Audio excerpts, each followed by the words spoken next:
So Kenny from Painted Machines asked if I wanted to build a half-scale RX7 for the upcoming Mad Mike Summer Bash. Make sure you check out his channel, he's doing a really good job, but let's get into it. Now it's time to do the part I've been dreading, getting into the fiberglassing. I've got no experience doing this and I just sort of thought I'd wing it and see if I can work it out. I forgot to record, but I just put this stuff together in there. Got some marks on here, should be right, I hope. This is gonna be a mistake, I can just see. I don't know what I'm doing. Why do I do this to myself? Probably should have watched the video. Maybe I am doing it right. I can't make this body out of aluminium or something easy. Now I simply lay the cloth on and it's all gonna be good. I don't remember how I had it.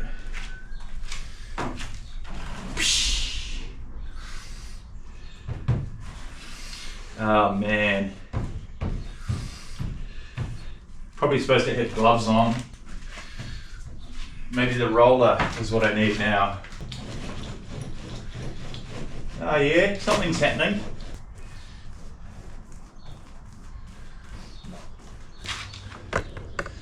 Don't know what I'm filming here, probably just my back. Yeah, probably like cut this somehow, fold it around or something. Maybe cut it in here. Oh yeah, that's good. Got it all in my hands now. Where's my gloves? Where's my PPE? Safety sissies are going to be at me, man. Doesn't this look amazing? Not stupid. Why would anybody want to do this? I have started with probably the hardest part, but probably should have just cut this up into heaps of little pieces and stuck them on maybe. Probably supposed to have some sort of a breathing apparatus on.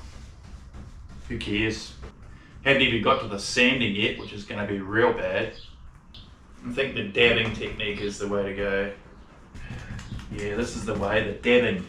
Except my shoulder gets sore. Still recovering from my shoulder surgery, so I can't use my right arm too much. Well, as horrible as that was, it's actually working not too bad. These dents are pretty huge. I put a bit of filler in one of them. I need to fill this one up and started filling this side up. So I might lay a small piece on the side here, see how that goes.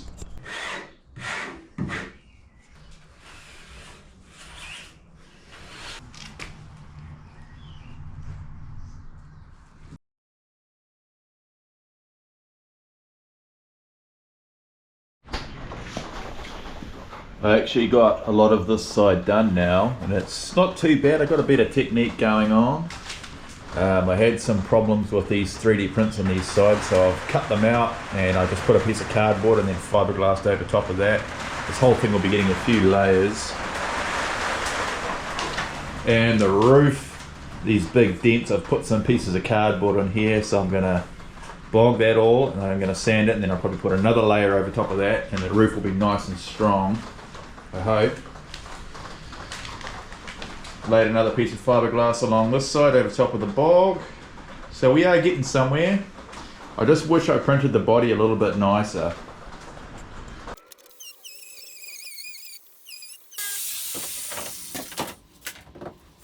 I just trimmed this down to give me a bit more visibility so I can see down in front of the bonnet here. I thought I would need that for the strength, but it seems to be alright. What next? Need more bog in the roof. Gonna do a bit of sanding. Got my mask on so I can't catch COVID or climate change. I got some of this, I don't know what you call it, different fiberglass mesh, which is like real thick. It's more like for boats, I think. So I'm gonna bang a layer of this on here. I've already put some over the back there, which is pretty good. Let's see if this works good for straightening it out a little bit.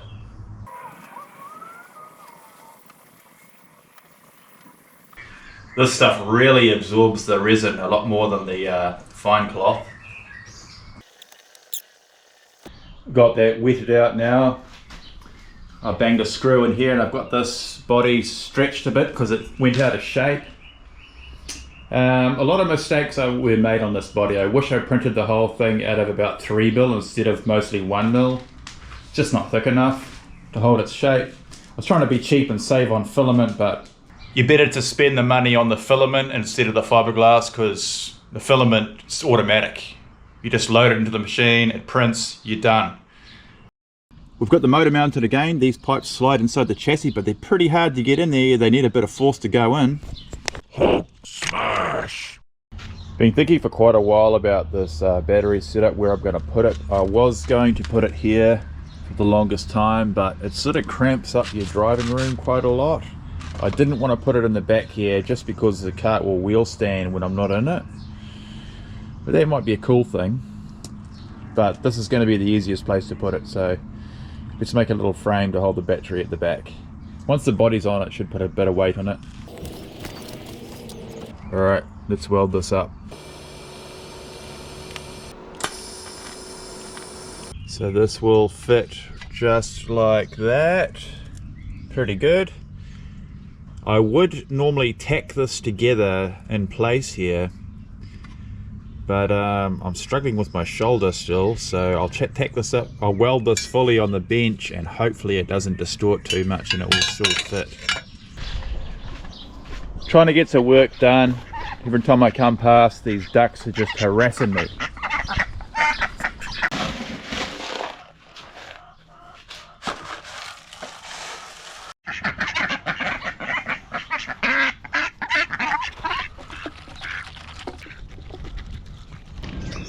Got that welded up and some strong tacks in there now.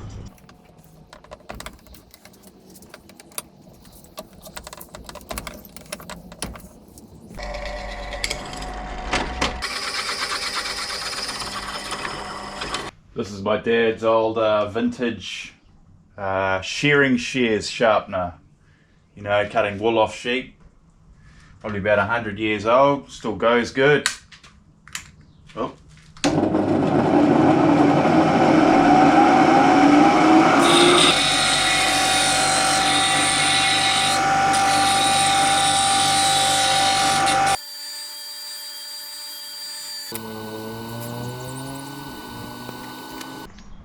Battery's pretty securely mounted now, I'm happy with that.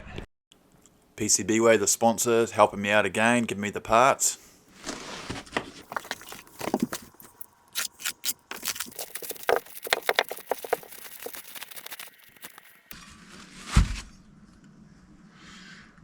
Woohoo, look at that.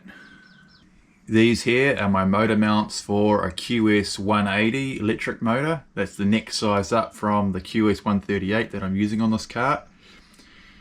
Should be able to get a lot more power out of it. I can't afford to buy the motor and the battery and the controller for it yet, but I will later on.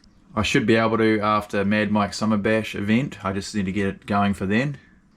These are 4mm thick, and they've taken all the mill scale off. These are oiled, and the edges are also broken, which is something that you don't usually get from the laser cutter. The holes are 10mm on the money as per the drawing. Also, looking at the receipt, these parts were $22.50 each. I think accuracy on these things can be something like 0.02, way more accurate than a plasma profile can do. So if you want parts made, hit up PCBWay. Even if you have your own CNC plasma cutter, you still might need some accurate parts, and this is the way to go. You just got to pre-plan a little bit, get on the computer and draw it up. You can actually order the plate the same time as you buy the motor. If you go into GrabCAD, hopefully someone's already drawn the motor that you want, and you can use that to make your drawing. Here's the plate that I've already drawn and got sent to me, but I'll show you how you can do it yourself. Very easy to draw parts for laser cutting, probably the easiest thing to draw.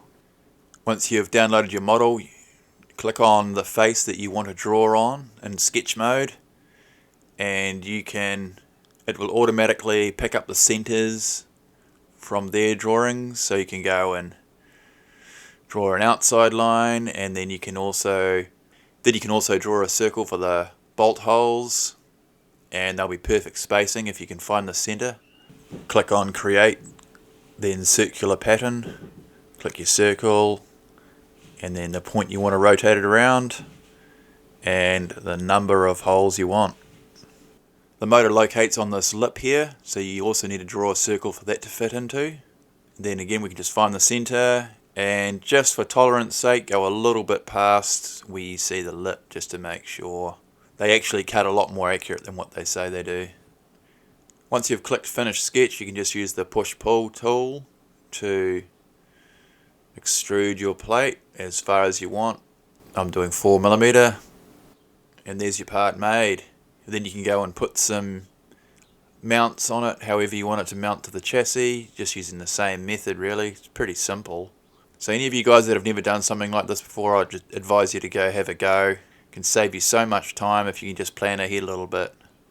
You need to save your part as a component, and then you go to export, give it a name, and when you save it, you need to save it as a step file. This is the easy file for everybody to read. Then onto the PCBWay website, click onto CNC machining, and then go to sheet metal.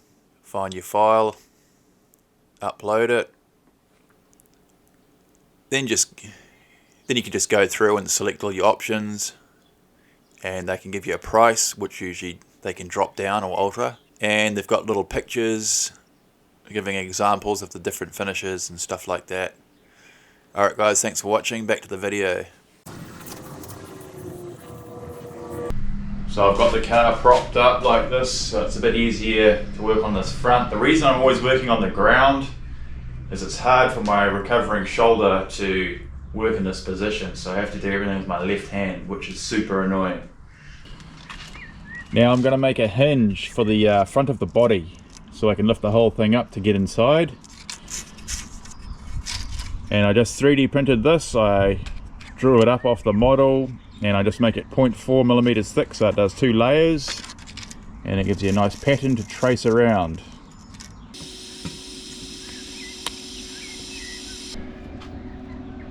Just welded these little tabs on here, both sides, and a crossbar link which I'll drill holes through, and that will all bolt to the fiberglass so it's nice and strong, hopefully.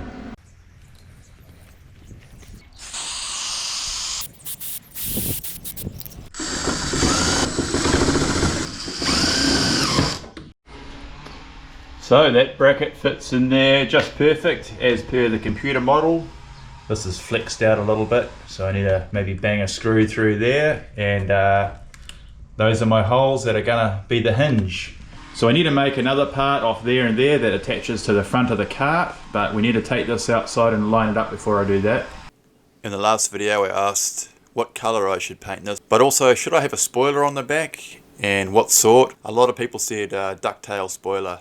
So after looking at a few pictures online, I thought I'd decide to draw one up. And I had quite a few comments about the CAD in the last video, so I'll just walk through it again a little bit this time. The first thing I do is draw a plane on the back of it here. And I need to use the curved line to draw out the path for my sweep move that I'm going to do. So you just basically go along and put points in where you think that you want it to go. You only have to be rough at this stage because you're going to move them in a minute.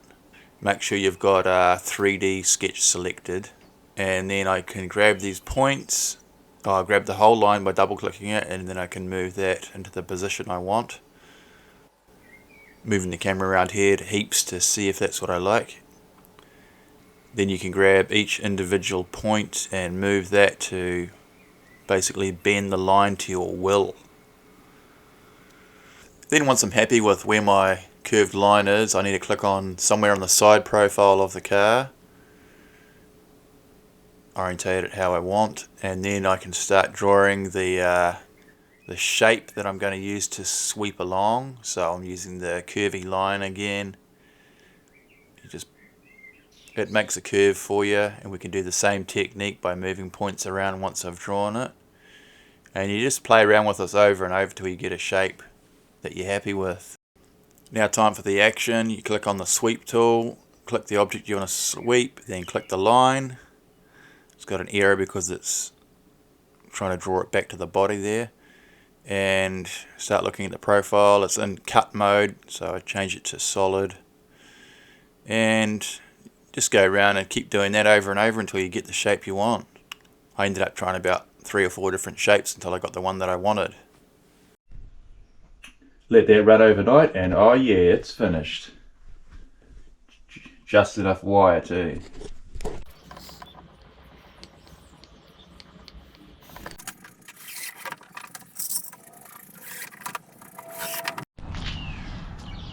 There we go, spoiler's mounted. It's got a little bit of bog on it. When I say bog, I mean Bondi. We call it bog in New Zealand. There's a rat in here. Let's see if we can catch it.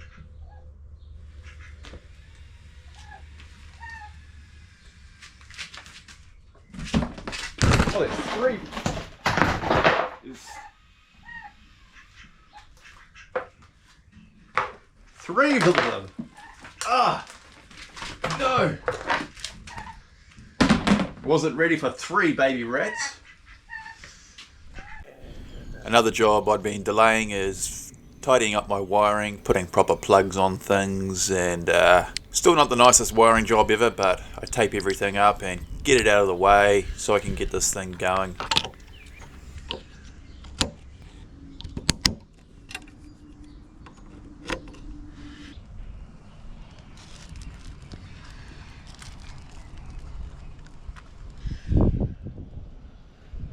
Okay, to deal with the wiring here, I ordered 2 more of these ESP32 chips. They're cheap as. And this one here, I got one with a little wire antenna.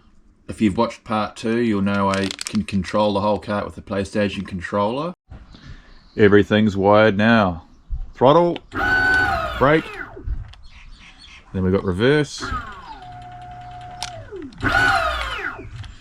and steering. This chip is going to be right down low, and I really want the aerial up higher, maybe sticking out of the roof or something. Can I lengthen this wire?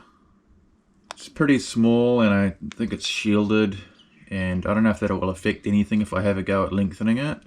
Let me know in the comments, any of you electrical geniuses out there. So all the wiring is done in the cart, but I'm working under a tree outside, and it's going to be rainy for the next few days. Made a hole in Dad's shed here and cleared some space, so hopefully I can fit in here. Just got to watch out so I don't fall into this pit of doom here. This is an old cow shed. I just made these pieces of pipe that should slide over here. Hopefully they'll hold the front.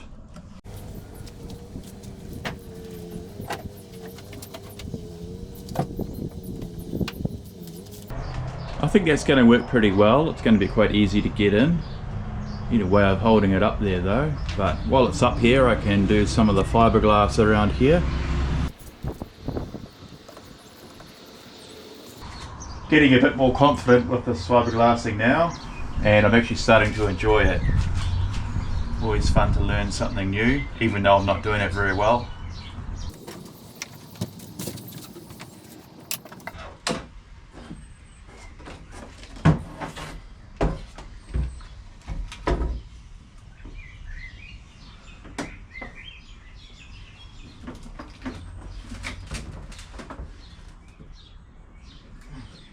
Oh yeah, nothing but comfort. Well guys, I might end this video here. Thanks for watching. There's probably going to be a bit of movement next time.